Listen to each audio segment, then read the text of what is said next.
Okay ဒီနေ့ကတော့ AC စကားပြောမယ်ပေါ့နော်တော်များများဒီသမ္မတတို့ government election နဲ့ပတ်သက်ပြီးတော့ follow လုပ်နေလူရှိတယ်ပေါ့နော်ကျွန်တော်ကိုယ်တိုင်လည်း follow လုပ်နေ၄-၅ရက်လောက်ရှိပြီresult တစ်ခုတေချာမထွက်နေဘူးပေါ့နော်အခုဒါဖြစ်တော့မယ်ဟိုကဖြစ်တော့မယ်ဒါဖြစ်တော့မယ်လည်းလုံးဝမသိရင်ကျွန်တော်တို့ဇလန်းကြည့်နေရတယ်လို့ပဲပေါ့နော်flow တစ်ခုနဲ့သွားနေတယ်အခုလက်ရှိဒီနေ့ကတော့လုံးဝ fine နဲ့အကုန်လုံးပြီးသွားပြီပေါ့နော်ပြီးသွားပြီဆိုတာပြီးသွားတယ်ဆိုတော့ပထမဒီတလပတိ VJ ရဲ့ party TVK ကနေပြီးတော့သူတို့အစိုးရဖွဲ့ဖို့အတွက်ကိုဒီ governance ရုံးမှာသူတို့ request လုပ်တယ်ပေါ့နော်သူတို့ဒီအစိုးရဖွဲ့ဖို့ခွင့်ပြုပါဆိုပြီး request လုပ်တယ်ဒါကိုလုံးဝခွင့်မပြုဘူးပေါ့နော်ခွင့်မပြုတဲ့အကြောင်းရင်းကလည်းသူတို့118နေရာပေါ့နော်118 MLA လို့တယ်အဲ့ဒီဟာကိုမရှိတဲ့အတွက်ကြောင့်မလို့သူတို့ခွင့်မပြုနိုင်ဘူးလို့ပြောတယ်ပေါ့နော်အခုလက်ရှိမှာက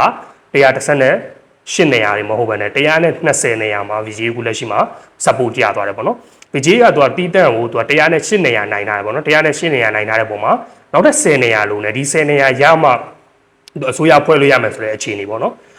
အဲ့ဒီအခြေအနေမှာအစိုးရဖွဲ့ခွင့်မရသေးပဲနဲ့သူအခြားပါတီတွေရဲ့ support ပေါ့နော်အခြားပါတီတွေရဲ့အကူအညီကိုသူလိုက်တောင်းနေတယ်ဒီလိုအခြေအနေမှာအခုလက်ရှိဒီအခြားပါတီတွေရဲ့ support တခုရသွားတဲ့ပုံမှာ120နေရာသူ့မှာရှိသွားပြီပေါ့နော်အခုလက်ရှိကျွန်တော်တို့စကားပြောနေတဲ့အချိန်က8နာရီခွဲဝန်းကျင်လောက်ရှိတယ်ပေါ့နော်8နာရီခွဲဝန်းကျင်လောက်မှာအခုသူတို့က governance ရုံးမှာ VJ ရောပြီးတော့အခြားသူ့ကိုထောက်ခံတဲ့ပါတီဝင်တွေရောgovernance စကားပြောနေပေါ့နော်အဓိကမနက်ဖြန်ကိုသူတို့ဒီ VJ ကိုယာရုခံယူပွဲလုပ်ဖို့တော့ကိုစကားပြောနေတယ်ဒီပြဿနာတွေကကျွန်တော်တို့မနေ့ကတနေ့တွေကစတာပေါ့နော်တနေ့တွေကစပြီးသွားနေတယ်အဆင်ပြေသလိုလိုမပြေသလိုလိုသွားနေတယ်မနေ့ကအကုန်အဆင်ပြေသွားပြီဆိုတဲ့ news တွေထွက်လာတယ်ပေါ့နော် VJ ဒီနေ့သူယာရုခံယူပွဲလုပ်မယ်ဆိုပြီးတော့မှ news တွေကထွက်လာတယ်ပေါ့နော်ဒီလိုထွက်လာတဲ့အချိန်မှာ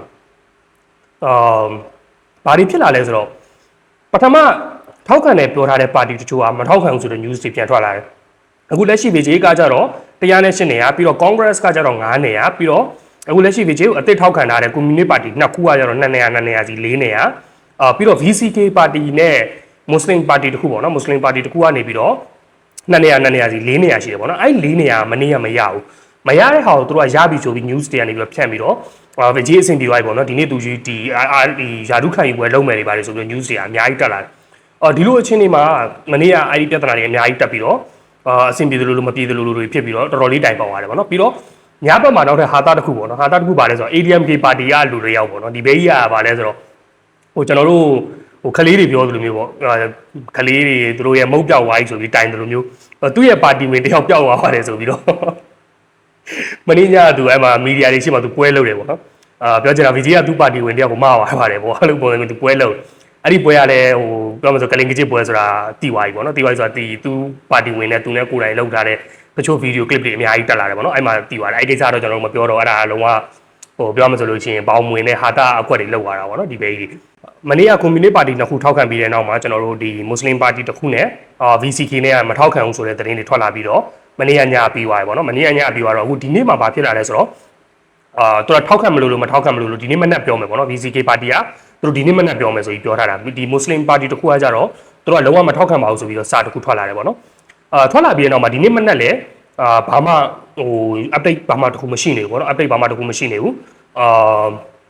ပြောမယ်ဆိုလို့ရှိရင်ဘယ်လိုလဲဆိုတော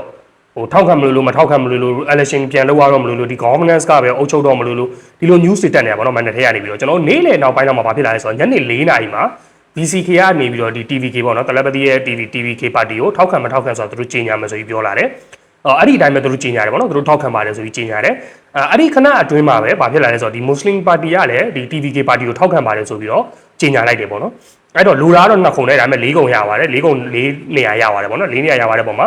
VJ ကလူနေတာ118နေရာမှာအခုလက်ရှိမှာ120နေရာရပြီးတော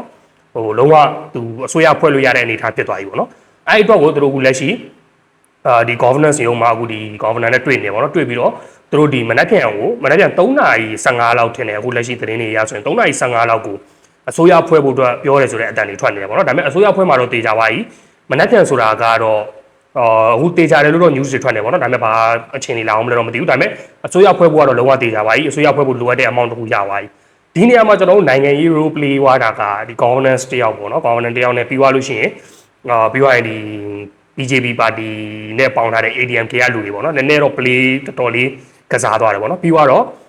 ဒီ VCK ကလည်းနောက်ဆုံးအခြေအနေအထိကိုဆွဲထားတာပေါ့နော်အမှန်တကယ်ဆိုသူတို့ဒီပထမဒီ Congress ပေးတဲ့ Congress က support လာပေးတဲ့နောက်ပိုင်းမှာ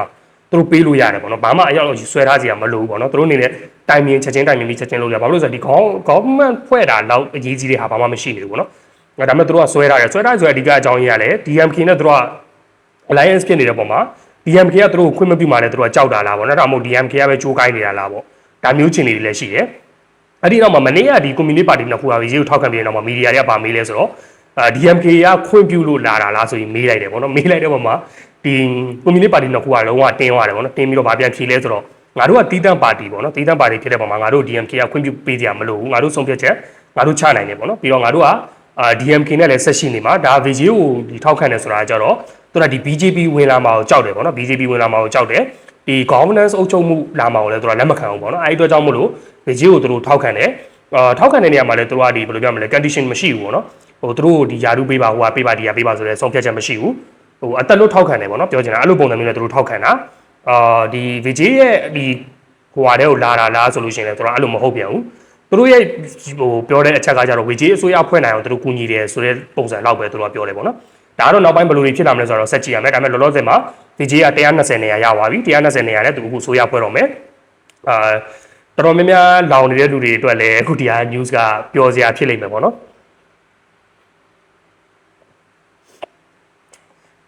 တချို့တွေတော့ပျော်စရာဖြစ်မယ်တချို့တွေတော့အခုမှလောင်စရာဖြစ်တာပေါ့နော်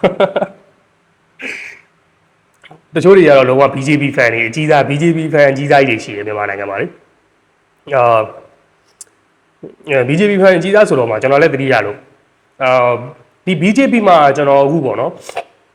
ကျွန်တော်လည်းနိုင်ငံရေးတွေနည်းနည်းလေ့လာတဲ့ပုံမှာမိုဒီကိုကျွန်တော်တော်တော်လေးသဘောကျတယ်ဒီ